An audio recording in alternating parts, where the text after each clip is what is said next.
好，我是秀厨娘。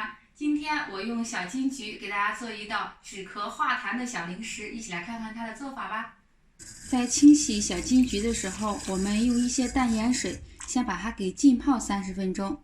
30分钟后，把金桔搓洗干净，把果蒂去掉，把金桔放到清水内再洗一遍，然后捞出空水，用刀在金桔身上嘎上几道小口，但是不要切开。最后用手捏一下，但是注意不要太用力，把汤汁给挤出来。这样呢，既不切断，不影响美观，还利于它的汤汁给煮出来。将嘎好口的金桔放入砂锅内，加入冰糖，加入小半碗清水，大火煮开后调为小火，盖上锅盖慢慢炖。炖1个小时以后，我们打开锅盖，把糖熬至浓稠，金桔熬至软烂就可以了。这样糖渍金桔就做好了。可以直接食用，也可以冲水喝，止咳化痰效果特别好。取一个无水无油的瓶子，将做好的糖渍金桔放进去，装满以后放到冰箱里保存，吃的时候拿出来就可以了，放很长时间都不会坏。我是秀厨娘，喜欢我分享的美食就帮我转发吧，